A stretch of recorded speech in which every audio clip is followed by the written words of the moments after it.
एक बार मेरे साथ बोलिए, भगवान जगन्नाथ जी की, सिद्ध बाबा जी की, मामा महामाया की, छत्तीसगढ़ महतारी जी की। यहाँ ये जो धरती है आपकी, ऊपर से मैं हेलीकॉप्टर से आई तो मुझे अच्छी तरह से पूरा इलाका दिख रहा था। कई जगह मैंने देखा कि काफ़ी सूखी ज़मीन दिख रही थी, लेकिन जहाँ जहाँ हरियाली है, इतनी सुंदर है, इतना सुंदर है ये इलाका। पहाड़ है, नदी भी है, बहुत सुंदर इलाका है। और मैं जानती हूँ, मेरी दादी इंदिरा जी हमेशा कहती थी कि जो आदिवासी भाई बहन हैं हमारे, उन्होंने हमेशा प्रकृति का आदर किया है। और ये जो ज़मीन है, ये जो जंगल हैं, ये जो नदियाँ हैं, जानवर हैं, इनसे आपका एक अलग जुड़ाव होता है। इनका आप बहुत आदर करते हैं अपनी संस्कृति में।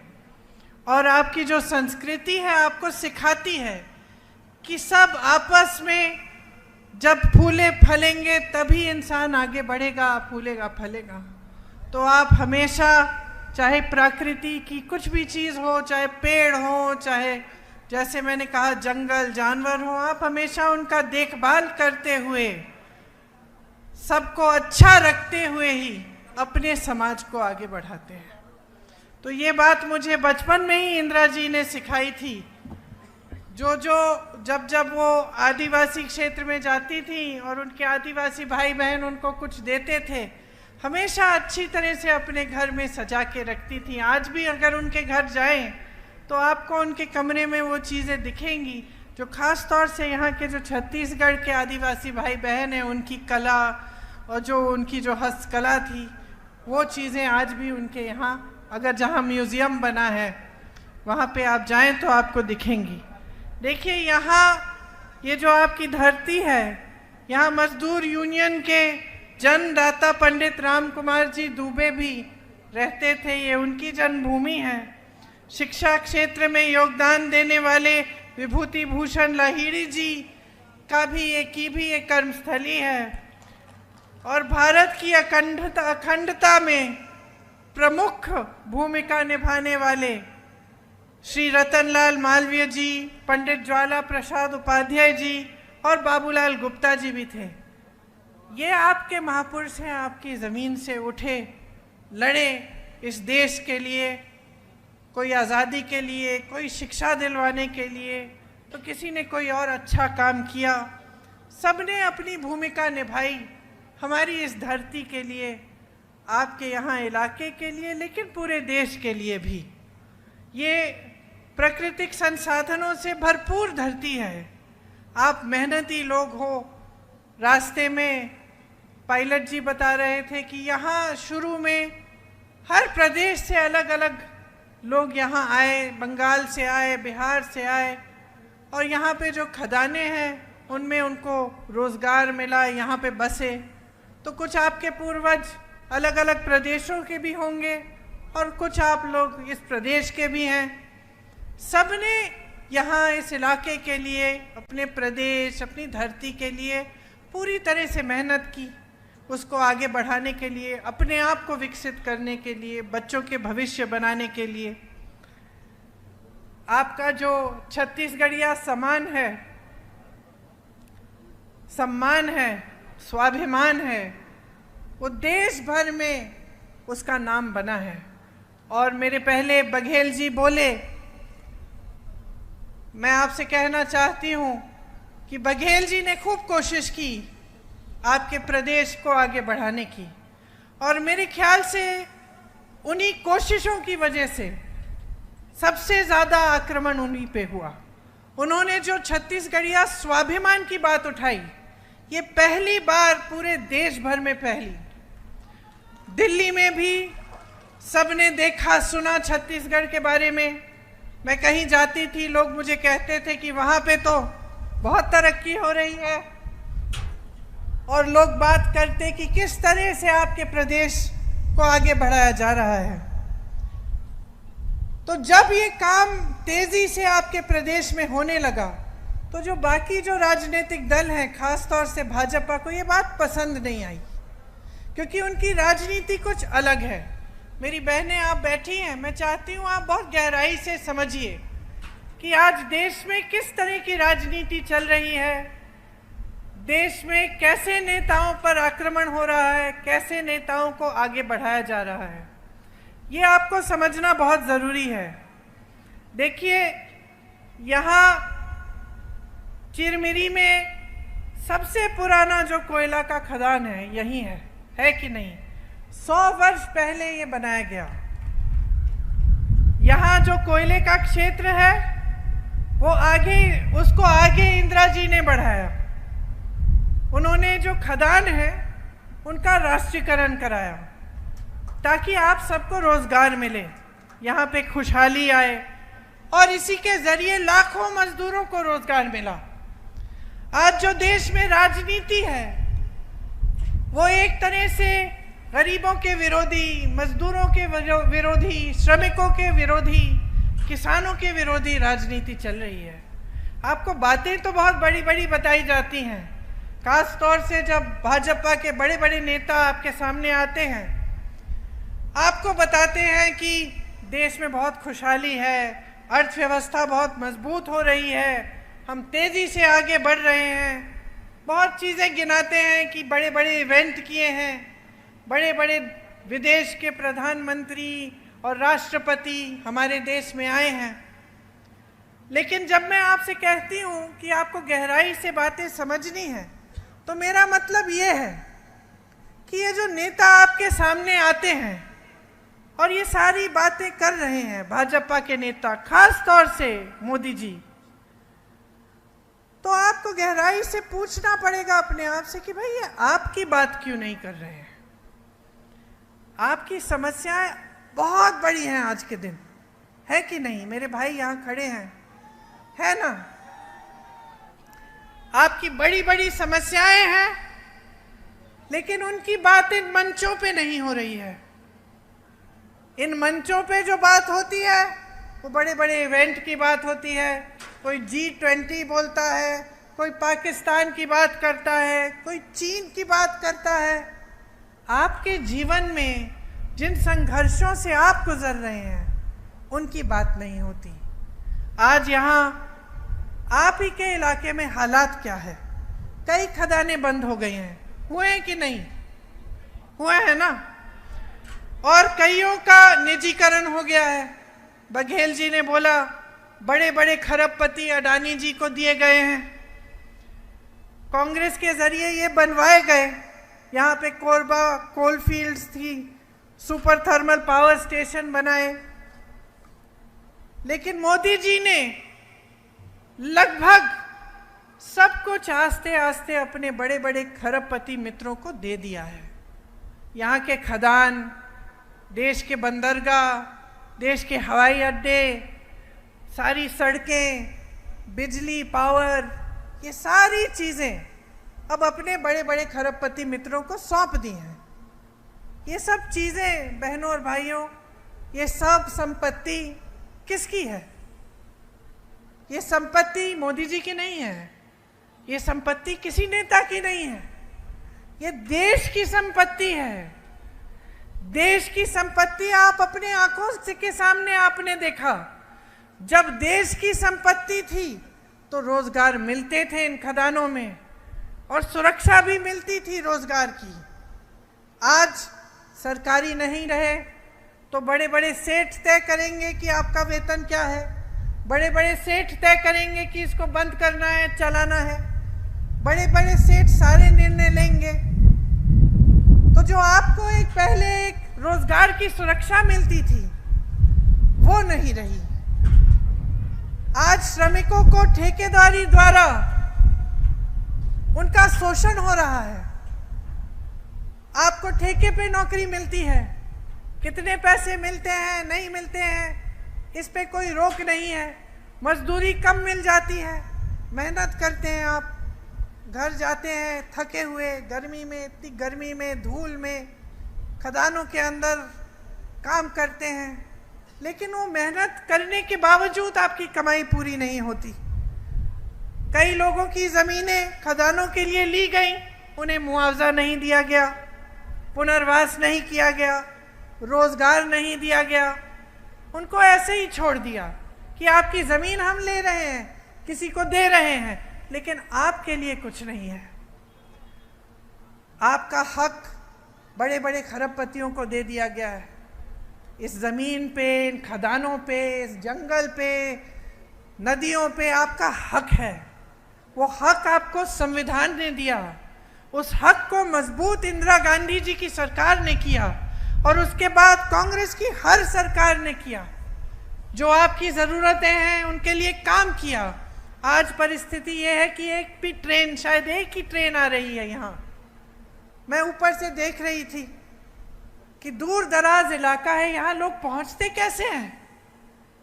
गाड़ी से पहुँचते हैं। मैं यहाँ आई, पूछा तो कहा कि एक ही ट्रेन है दीदी, हवाई अड्डा दूर है, 40 मिनट तो मुझे लगे हेलीकॉप्टर से आने में।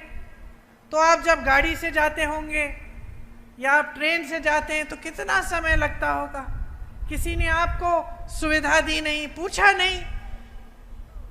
तो जब मैंने आपसे बात की कि किस तरह के नेताओं को आगे बढ़ाया जा रहा है, भाजपा में पूरी तरह से दो तरह के नेता हैं। एक जो सबसे भ्रष्ट नेता हैं, उन सबको इकट्ठा करके उन्होंने अपनी पार्टी में डाल रखा है। जो दूसरी पार्टियों में भ्रष्ट थे, पहले उनके खिलाफ आरोप लगाए, उन पे छापे मारे, उन पे दबाव डाला, उनको ले लिए अपने पार्टी में, और जब उनकी पार्टी में आ गए तो साफ हो गए, पाक हो गए। तो उनके खिलाफ कोई आरोप नहीं, कोई केस नहीं, कोई कार्रवाई नहीं, सब चुपचाप से बंद किया गया।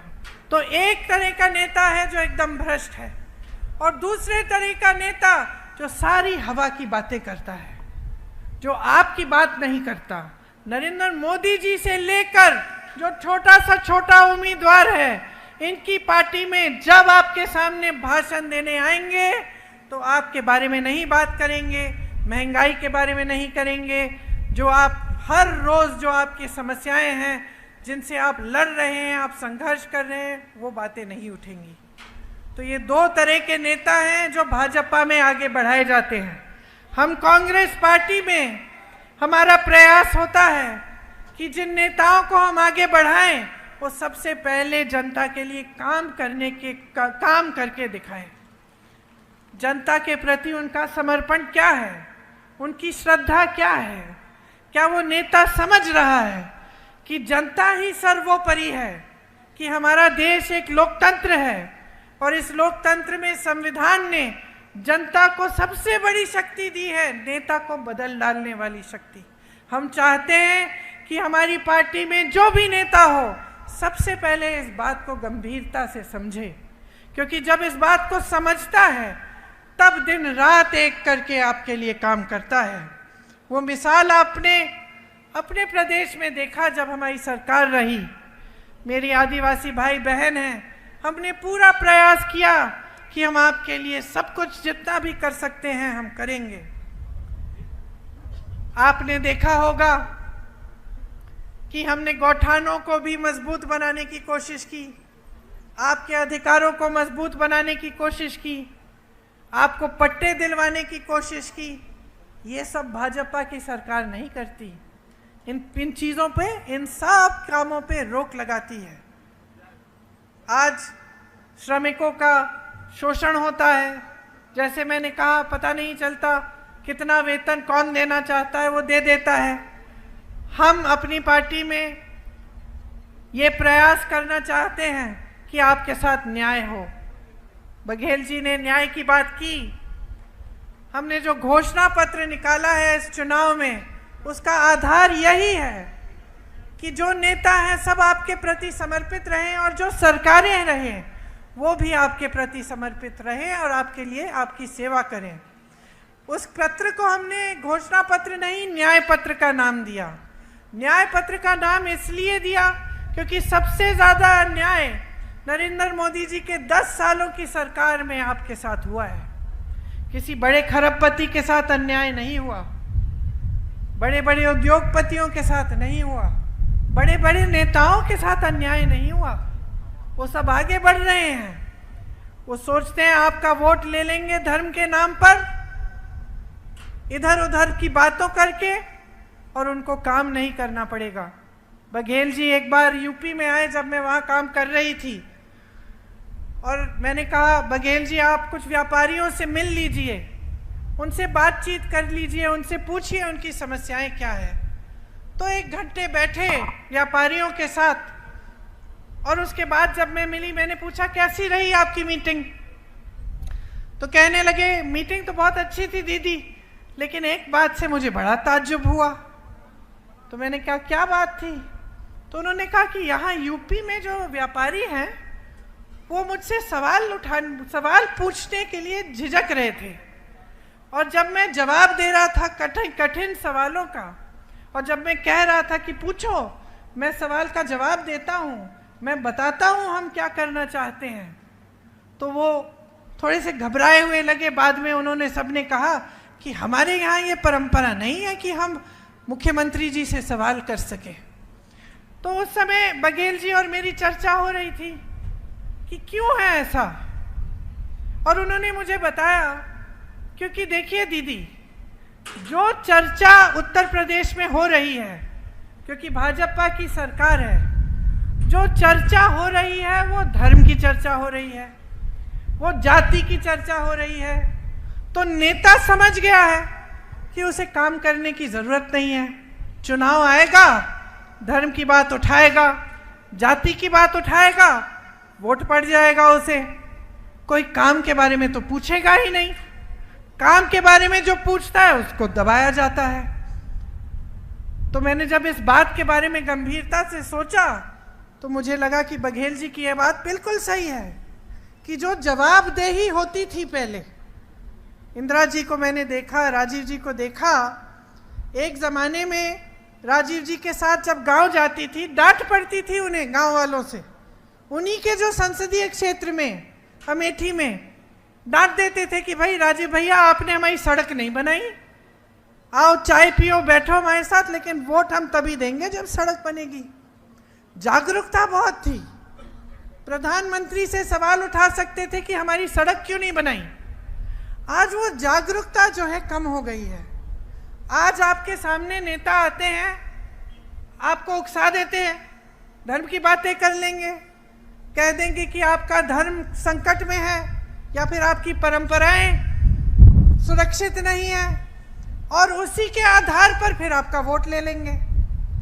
तो फिर नेता को लगने लगा है कि मुझे काम करने की ज़रूरत ही नहीं है, चाहे आपको सड़क मिले, पाठशाला मिले, सही वेतन मिले, रोजगार मिले, उसको कोई परवाह नहीं है।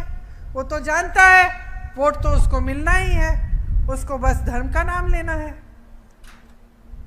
तो ये जो सिलसिला है ये आपकी जागरूकता से ही खत्म होगा।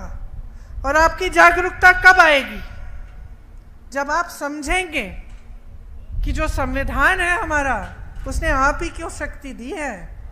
जिस आंदोलन में हम सब आज़ाद, ये देश आज़ाद हुआ, उस आंदोलन में जो बड़े बड़े नेता लड़े, किस लिए लड़े?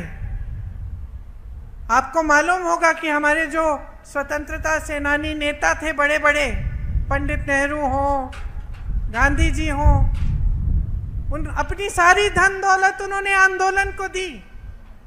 वो शोहरत के लिए, शान के लिए, सत्ता के लिए थोड़ी लड़े। वो तो इसलिए लड़े ताकि आपको अपने अधिकार मिले। उनके खून पसीने से हमारा देश बना, आज़ाद हुआ। आज़ादी का मतलब ये था कि आप अपने पैरों पे खड़े हों, आप अपनी सुविधाओं की मांग उठाएं। आपको कुछ अच्छा नहीं लग रहा है, आप आंदोलन करें, आप सवाल उठाएं, आप नेताओं को पटरी पे लाएं, आप दिखाएं नेताओं को कि भाई तुम भटक रहे हो, गलत काम कर रहे हो, मुझे पसंद नहीं है, वापस आओ, मेरे सवालों का जवाब दो। यही अधिकार संविधान ने आपको दिया और इसके लिए लड़े हमारे पूर्वज, आपके पूर्वज लड़े, बड़े बड़े आदिवासी नेता लड़े। तो आज अगर आप जागरूक नहीं बनेंगे तो फिर उस लड़ाई का फायदा क्या था? इतने संघर्ष का फायदा क्या था? इतने आंदोलन का फायदा क्या था कि 70 साल बाद जनता आंखें मूंद ले, कोई कुछ भी कह दे आप मान लेंगे। अब आप देखिए, यहां पे आपका आंदोलन स्थल था, हसदेव जंगल बचाओ आंदोलन था। क्या हुआ उस आंदोलन स्थल को? क्या हुआ? आग लगाई गई। हमारे देश की परंपरा क्या है? हमारा देश आंदोलन से ही बना, और पूरी दुनिया में सबसे महान आंदोलन था। क्यों? क्योंकि उसमें हिंसा नहीं थी। बाकी दुनिया में जब देश आजाद हुए, लड़ाई से हुए, जंग से हुए, खून बहा। हमारे देश में जब हमें आजादी मिली तो अहिंसा से मिली। इतना बड़ा आंदोलन था। हमारे देश का पूरा आधार ही आंदोलन है, और आज आपके आंदोलन स्थल को जलाया जा रहा है। आपके पेड़ काटे जा रहे हैं। 15,000 पेड़ काटे गए हैं। पेड़ काटे गए हैं, इसलिए हाथियों से ज्यादा हमला भी हो रहा है आप पे। आपका पर्यावरण बर्बाद किया जा रहा है। यहाँ पे जो बड़ा उद्योगपति आना चाहे, उसको चाहे जमीन चाहिए, उसको खदान चाहिए, जो चाहिए मिलता है, आपको नहीं मिल रहा है। हमने जो न्याय पत्र में आपके लिए जो कुछ चीजें लिखी हैं, आपको सुननी चाहिए। ध्यान से सुनिए।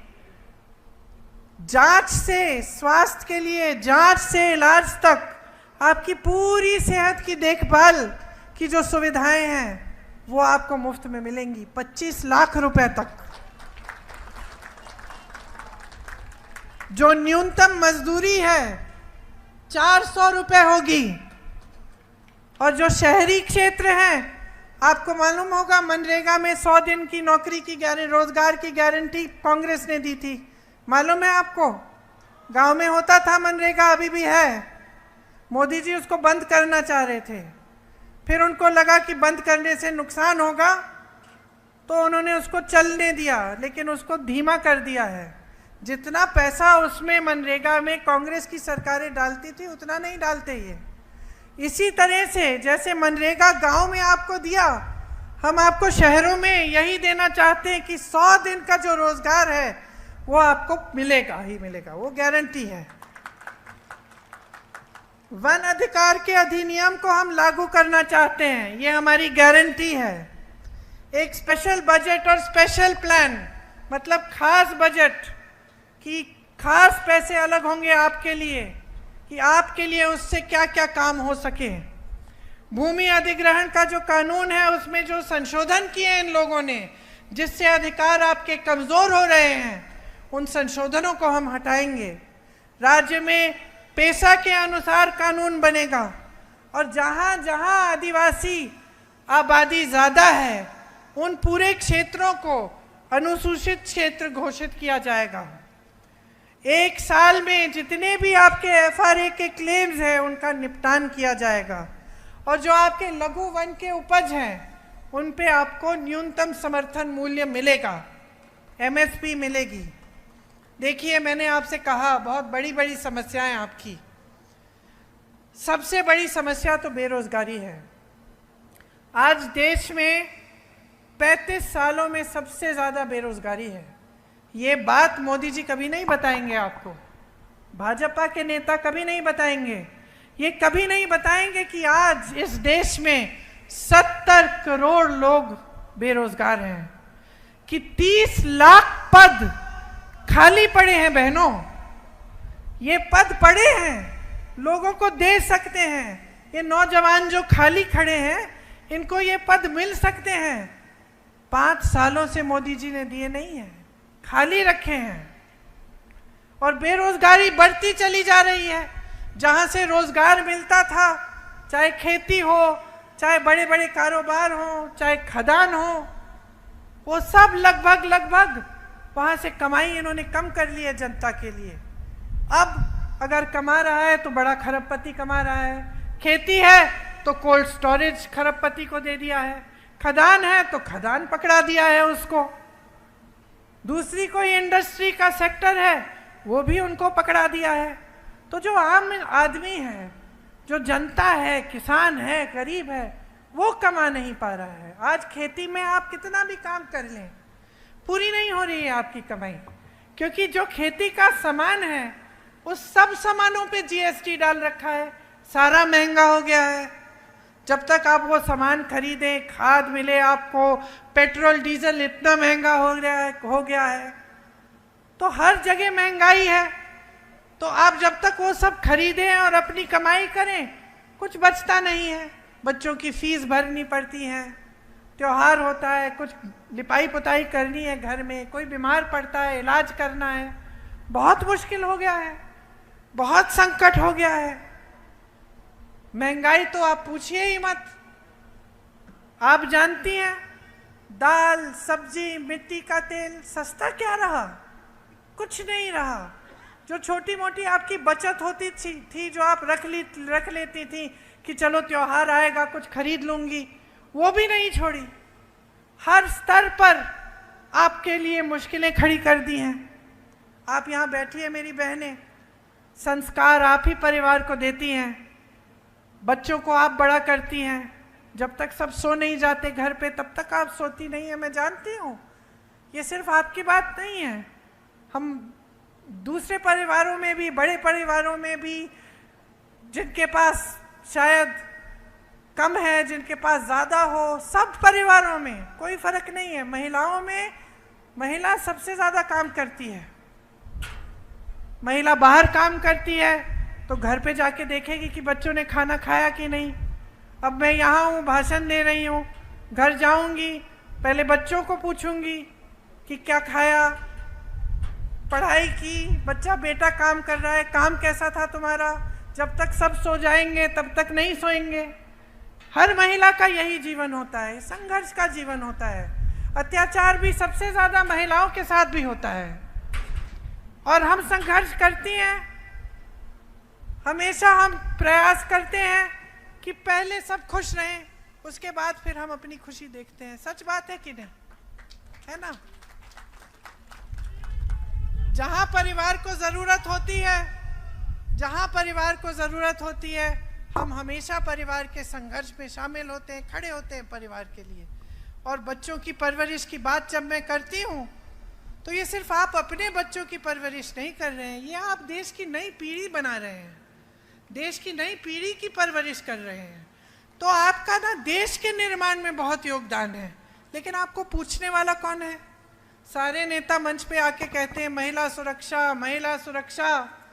मोदी जी कहते हैं हमने महिलाओं को आरक्षण दिया है, माले पहनवाते हैं खुद को महिलाओं से कि मैंने इतना बड़ा काम किया है। फिर पता चलता है वो आरक्षण 10 सालों के लिए नहीं लागू होगा। महिलाओं पे अत्याचार होता है। हाथरस में एक नौजवान महिला के साथ अत्याचार हुआ, उसको जला के मार दिया। मोदी जी और उनकी सरकार ने क्या किया? पलक नहीं झपकाई। उन्नाव में यही हुआ। मैं गई थी उस महिला के घर, मैं आपको बता नहीं सकती बहनें क्या सुना मैंने उस घर में। उसकी भाभी थी, क्या क्या बताया उसकी भाभी, कुछ नहीं छोड़ा, क्योंकि वो भाभी भाजपा से जुड़ा हुआ था जिसने अत्याचार किया।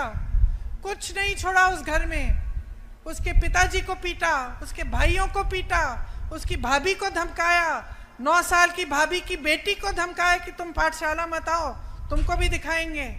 उस महिला को जला दिया, उसके पिताजी के खेत भी जला डाले। कोई ऐसा अत्याचार नहीं बचा जो नहीं किया। लेकिन भाजपा के नेताओं ने एक शब्द नहीं बोला उसके पक्ष में।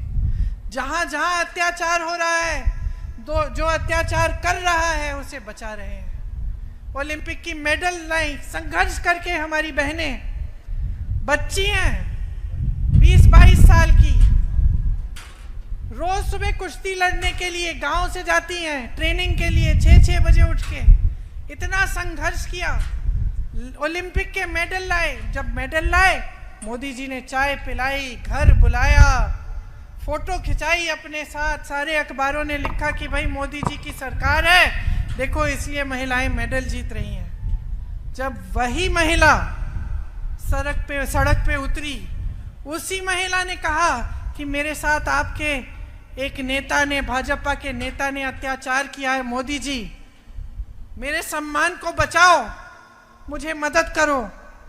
तो मोदी जी के घर के 2-3 किलोमीटर दूर बैठी थी वो महिला। मैं उससे मिलने गई, मैंने कहा क्या बेटा क्या हुआ?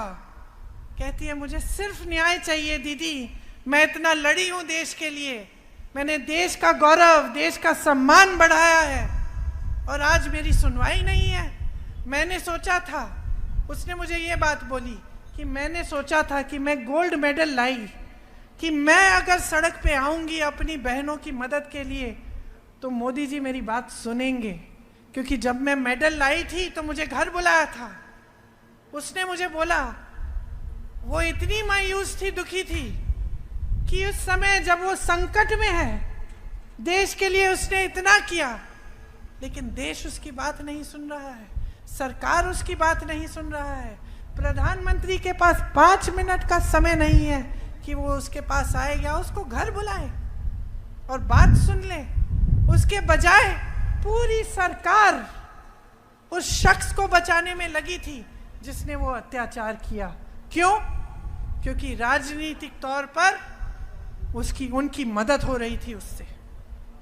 तो आप सोचिए, ये परिस्थितियां हैं बहनें, आप सब कुछ संभाल रही हो, लेकिन आपके लिए ना सुनवाई है इस सरकार में और ना कोई स्कीम है। जब आपको कुछ देने की बात करते हैं तो क्या बात करते हैं?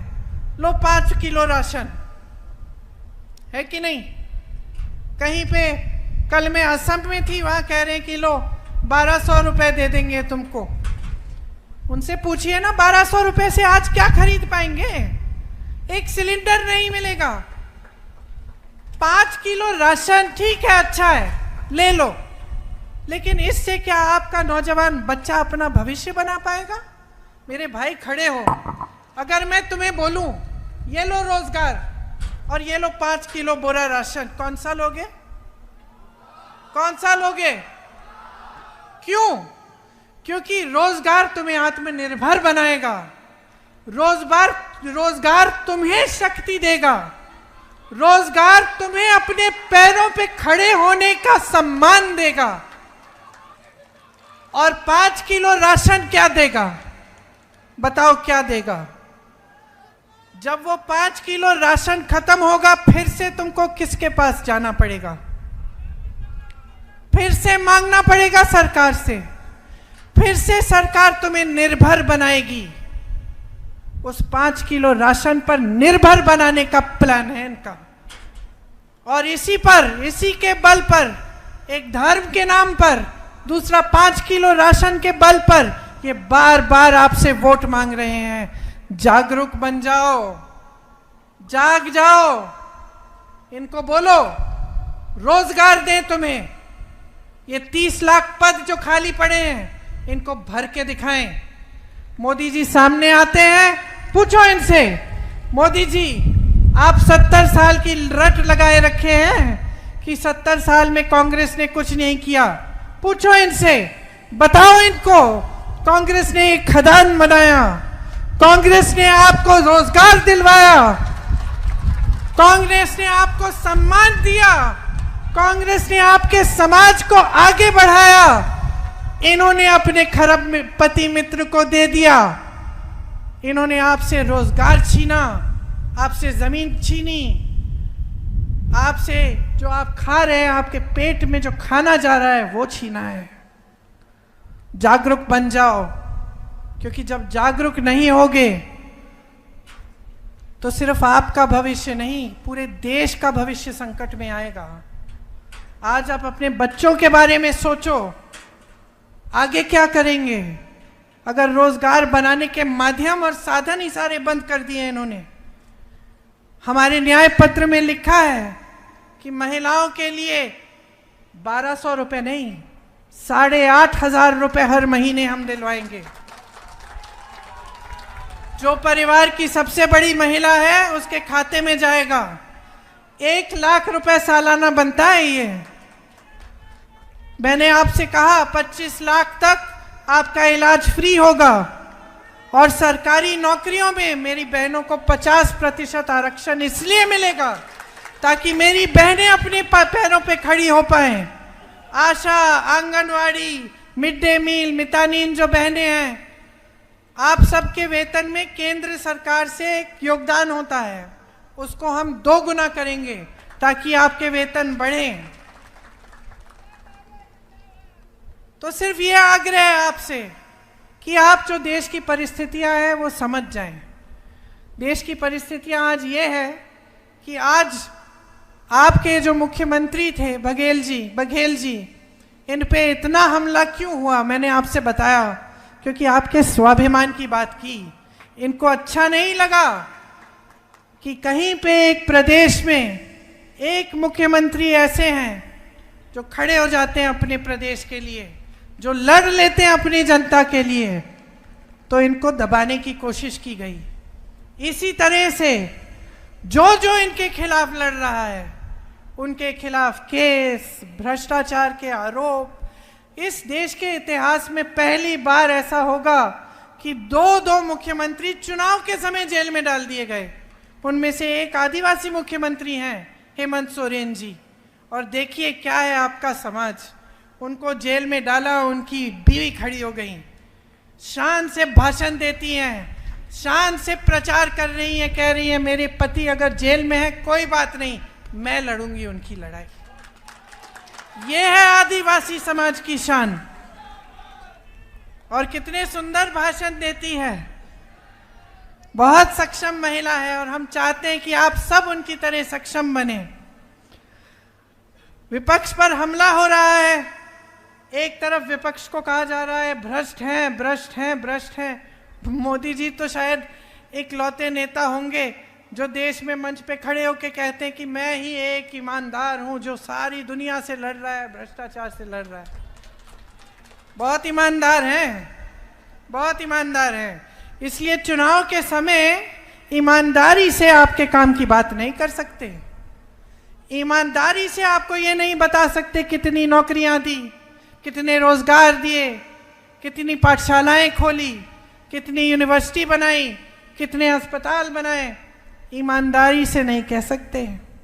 ईमानदारी से ये नहीं कह सकते कि जो अधिकारी हैं, जो सेना में भर्ती हैं, उनके भविष्य के साथ क्या किया, पेंशन खत्म कर दिया, और जो सेना में भर्ती हैं उनको 4-5 साल की अग्निवीर का प्रोग्राम दे दिया ताकि 4 साल बाद घर आए और फिर से बेरोजगार हो जाएं। ईमानदारी से ये बात नहीं कह सकते आपके सामने, सच्चाई आपसे कभी नहीं कह सकते।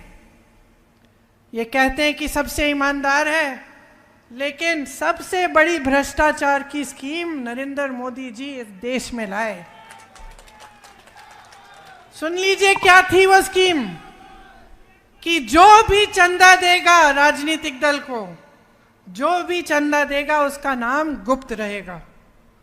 इसका मतलब है जनता को नहीं पता चलना चाहिए कि अडानी ने कितने 1000 करोड़ दिए हैं या किसी और ने कितने 1000 करोड़ दिए हैं।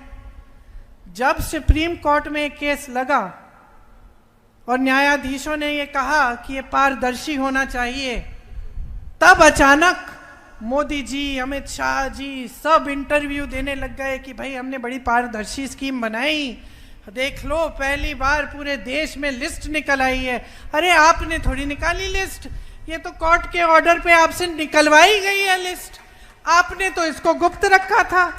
और सुनिए क्या गुप्त रखा था, गुप्त ये रखा था कि हजारों करोड़ रुपए इन्होंने अपने बड़े बड़े खरबपति दोस्तों से लिए तो हैं, लेकिन ऐसी कंपनियों से लिए हैं जिन पे पहले इन्होंने छापा मारा, चंदा लिया, छापे बंद, केस डाले, चंदा लिया, केस बंद। या फिर ठंडे बस्ते में वो गुजरात में पुल गिरा, सैकड़ों लोग उसमें गिर के बह गए पानी में, याद है आपको? उस पुल को बनाने वालों से चंदा लिया। वैक्सीन लगी थी आपको कोविड के समय, लगी, टीका लगा था, सबको लगा। वो याद है आपको? यूं टीके की सर्टिफिकेट मिलती थी, किसका चेहरा था उस पे? और जोर से बोलो, था ना, मोदी जी का चेहरा। आज जरा देखो, सर्टिफिकेट बनवाने की कोशिश करो, चेहरा नहीं होगा। अब फोटो नहीं छप रही है मोदी जी की, क्यों? क्योंकि उस टीके को बनाने वाली कंपनी से इन्होंने चंदा लिया। और आज बाहर क्या आया है, बड़ी मेडिकल रिपोर्ट बाहर आई है कि काफी लोग उस टीके को, जब वो टीका लगा तो उसमें से 1-2% लोग ऐसे हैं जो गिर के मर गए। किसी को पता नहीं चला कि क्यों गिर के मर रहे हैं। कोई मंच पे खड़ा भाषण दे रहा है, भगवान ना करे लेकिन कोई मंच पे खड़ा भाषण दे रहा है, या फिर कोई खेती में काम कर रहा है। कई ऐसे लोग शहरों में जिम कर रहे थे, नौजवान अच्छी सेहत के 30-40 साल की उम्र, गिर के मर गए। पहले समझ में नहीं आ रहा था कि क्या है, आज उस कंपनी ने कह दिया कि हाँ ऐसा है कि कुछ 1-2% लोगों को ऐसा हो सकता है। तो आप सोचिए, इन सब से चंदा लिया, बाकायदा चंदा गुप्त लेने की स्कीम बना दी और अपने आप को ईमानदार कहते हैं।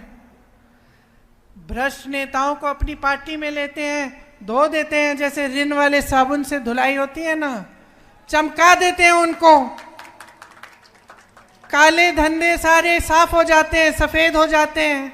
कोई गंगा मैया तो है नहीं बीजेपी कि उसमें डुबकी मारो और आप के पाप धुल जाएंगे, है ना।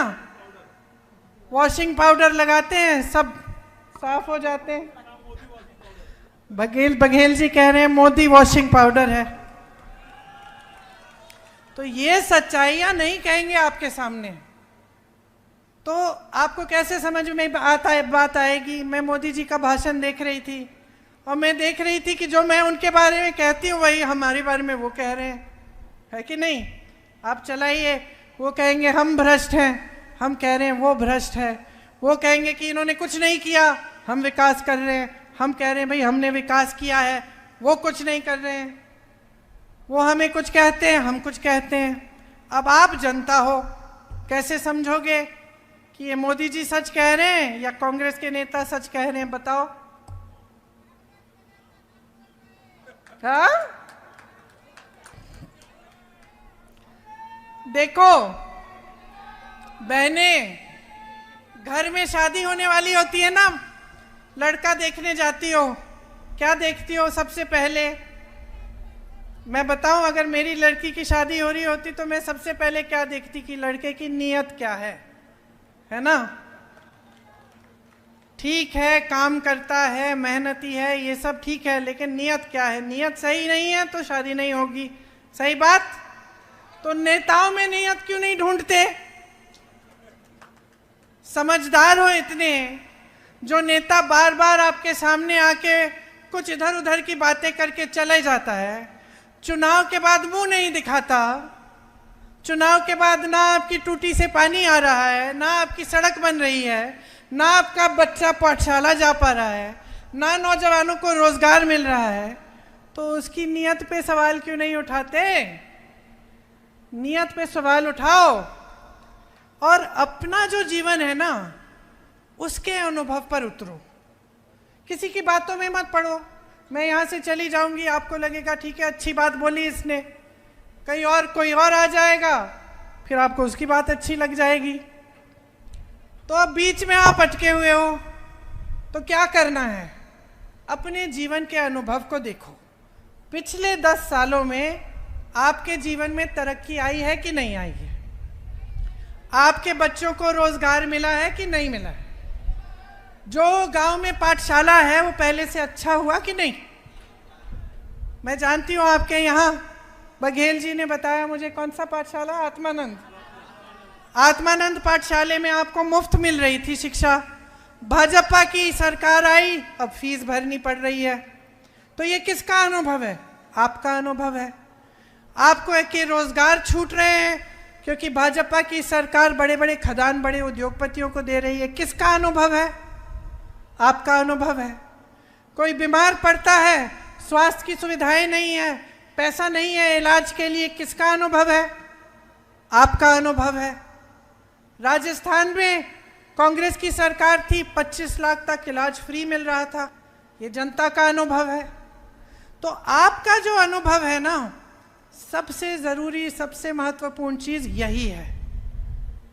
संविधान जो है इस देश का, इसने यही आपको शक्ति दी है कि जब आपका अनुभव सही होता है, आप जागरूक रहते हैं, तो आप वोट डालते हैं अपने नेता को चुनने के लिए। आज यही नेता मोदी जी क्या कह रहे हैं? संविधान को बदल डालेंगे। खुद तो नहीं कह रहे, खुद इसको नकारते हैं, लेकिन जो इनके नेता जाके चुनाव लड़ रहे हैं उत्तर प्रदेश में, जो चुनाव में उम्मीदवार बने हैं, जो इनके मंत्री हैं, ये कह रहे हैं 400 हमें सीट दे दो इस बार, देख लेना हम इस बार संविधान को बदलेंगे। अब जब ये बात कुछ समुदायों में फैली, जैसे आपका जो समुदाय है, आदिवासी समुदाय है, इसको बहुत शक्ति, आपको बहुत शक्ति दी है संविधान में। अब जब ये बात फैलने लगी तो इनको लगा मोदी जी को अब हम संकट में आ जाएंगे, क्योंकि जनता को ये बात पसंद नहीं आ रही है। जनता को ये अच्छी नहीं लग रही है बात कि हम कह रहे हैं हम संविधान बदल के जनता के अधिकारों को कमजोर करेंगे। तो अब मोदी जी मंच पे खड़े होके कहते कि ऐसी कोई बात नहीं है, लेकिन बात शुरू तो इन्होंने करवाई है। छोटी छोटी जगहों में इनके छोटे छोटे नेता ये बात कर रहे हैं। तो देखिए, ये इनका सिलसिला होता है। बहुत बार इन्होंने ऐसा किया है। पहले ये नकारते हैं कि हम ऐसा नहीं करेंगे, जैसे ही सत्ता में आते हैं वही चीज करते हैं जिसको नकार रहे थे। और ये हर स्तर पर आपके अधिकारों को कमजोर करने का काम कर रहे हैं 10 सालों से। ये सारी बातें जो है ना, जो देश की संपत्ति दे रहे हैं बड़े बड़े खरबपतियों को, ये सब आपको कमजोर करने का काम है। तो एकदम जागरूकता से और गंभीरता से इनकी बातें और इनकी नेताओं की बातें सुन लो और इनको समझो कि इसके पीछे नियत सही नहीं है। और नियत सही नहीं है तो किसी को कभी सत्ता नहीं देनी चाहिए। सत्ता हमेशा उसी को देनी चाहिए जिसकी नियत सही हो। ये कोई नई बात नहीं है जो मैं समझा रही हूं आपको। ये बहुत पुराना विवेक है हमारे देश का। जब राजाओं महाराजाओं का समय था तब की बात है। राजा कौन सा जाना जाता है? आज भी अगर हम याद करते हैं किसी राजा को कि ठीक है ये अच्छा था, तो इसीलिए तो जानते हैं कि उसने प्रजा के लिए काम किया। उसने सबसे पहले आपकी ज़रूरतों को रखा, तभी वो अच्छा माना जाता था। अब लोकतंत्र है, लोकतंत्र में वही सरकार अच्छी जो समझे कि जनता सर्वोपरि है, और वैसी सरकार हम आपको देना चाहते हैं। इंदिरा गांधी जी ने दी, उनके बाद तमाम नेताओं ने दी। मुझे याद है मेरे पिताजी काम करते थे 4:30 बजे तक सुबह, और कभी कभी मैं देखती थी कि घर आए हैं, नहा के कुछ खा के फिर से निकल गए 6 बजे। क्यों? अपना जीवन क्यों दिया इस देश के लिए? इन सब नेताओं ने, सिर्फ मेरे परिवार ने नहीं। जिस नेता की नीयत अच्छी थी, क्यों? इस देश को मजबूत बनाने के लिए। जिस तरह से आप खेती करते हैं, आप किसानी करते हैं अपने परिवार को मजबूत बनाने के लिए, लेकिन आप देश के अन्नदाता भी हैं, देश को भी मजबूत बनाते हैं। उस तरह से मेरी बहनें, जैसे मैंने कहा, परवरिश करती हो बच्चों की, तो नई पीढ़ी की परवरिश कर रही हो, देश के भविष्य के निर्माता हो। जो मजदूरी करता है, देश के लिए भी इमारत बना रहा है। सबका देश में योगदान है, सबका देश है, सबकी धरती है, सबका पसीना है इसमें, सबका खून है इसमें। इसीलिए चुनाव के समय एकदम गंभीरता से अपने वोट को समझो। जो आपके लिए काम करेगा, जिसने काम करके दिखाया है, जो आपके जीवन के अनुभव में दिख रहा है काम, टीवी पे नहीं, जो तरक्की आपके जीवन में दिख रही है, उसके आधार पर अपना वोट डालो। यहाँ हमने कोरबा के लिए भी कुछ चीज़ें सोची हैं। हमने सोचा है कि सर्वे कराकर नए कोयला जो है उसके लिए एक आधारित उद्योग खुलवाएंगे। आपने जो कास्ट माइनिंग से जो आपकी ज़मीनें बर्बाद हुई हैं उनको समतल कराया जाएगा ताकि वहाँ आपकी आबादी बस पाए। यहाँ चिरमिरी में ट्रेन सेवा हम शुरू करना चाहते हैं ठीक ढंग की, कि अगली बार मैं यहाँ आऊँ तो आपके पास में किसी दूसरे माध्यम से भी पहुँच पाऊँ, और ये जो सब दूर दराज इलाके हैं आपके सारे जुड़ जाएं। किसी को मिलने जाना हो, रिश्तेदारों को कहीं और रह रहे हैं, आप जा पाएँ सुविधा से। बाजार मूल्य से 4 गुना अधिक मुआवजा हम आपको देना चाहते हैं जब आपकी ज़मीनें ली जाती हैं। कांग्रेस की जो गारंटीज़ हैं जो हम इस चुनाव में आपको देना चाहते हैं उनको आप ठीक ढंग से समझिए। जो 30 लाख पद मोदी जी ने खाली रखे हैं उनको हम भरना चाहते हैं, नौजवानों को रोज़गार देना चाहते हैं।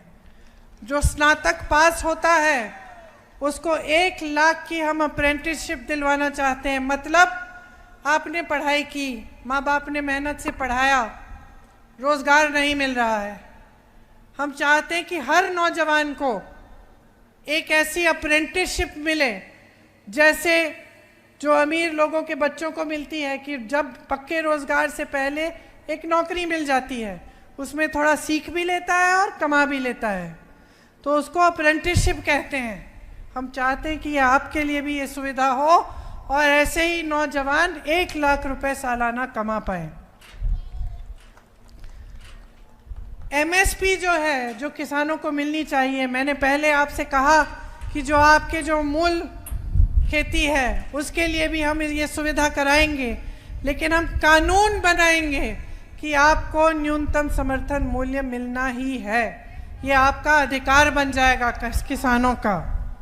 खेती के सारे सामानों पे जिस पे आप जीएसटी दे रहे हो, इन सब सामानों को हम जीएसटी से मुक्त करेंगे। आपके फसल का नुकसान होता है, 30 दिनों में भुगतान आपको हम देना चाहते हैं। और माफ़ करिए, शायद मैंने पहले कहा, लेकिन 4 गुना भुगतान है वो हम कोशिश करते हैं कि आपको वो मिले। भूमिहीनों को ज़मीन दी जाएगी और न्यूनतम मजदूरी यहाँ पे 400, पूरे देश में 400 रुपये की होगी। इसका मतलब है कि कोई ठेकेदारी पे भी आपको अगर नौकरी दे तो कम से कम उसे 400 रुपये की दिहाड़ी आपको देनी ही पड़ेगी। तो ये सब हमारी आपके लिए गारंटी हैं। अब आपने खुद अपने अनुभव से देखा कि जब हमारी कांग्रेस की सरकार थी तो जितनी हमने गारंटी आपको दी थी, चाहे किसानों के कर्ज माफ़ करने की, चाहे हमने आपको 35 किलो राशन दिया, ये सब हमने आपको करके दिखाया। तो अब जो चुनाव आ रहा है उसमें अगर आप कांग्रेस पार्टी को जिताएंगे, अपने ही विवेक से, अपनी ही समझदारी से आप हमारी उम्मीदवार के पक्ष में वोट डालेंगे, तो आप अपनी ही तरक्की कराएंगे और अपना ही भविष्य उज्जवल करेंगे। तो मैं आपसे आग्रह करती हूँ कि ये सारी गारंटी अगर आप अपने जीवन में उतरते हुए देखना चाहते हैं, अगर आप अपने जीवन के अनुभव को बेहतर बनाना चाहते हैं, अपने बच्चों के भविष्य को उज्जवल बनाना चाहते हैं, तो आप कांग्रेस को वोट दीजिए। मुझे यकीन है कि जब आप सारे नेताओं के भाषण सुनेंगे और ध्यान से, बारीकी से उनकी बातों को समझेंगे, तो आपको समझ में आ जाएगा कि किसकी नीयत ठीक है और किसकी नीयत गलत है। आप सबको बहुत बहुत धन्यवाद। बहुत ध्यान से मेरी बातें सुनी। हो सकता है कुछ बातें छूटी भी होंगी, उसके लिए क्षमा चाहती हूँ। जय हिंद।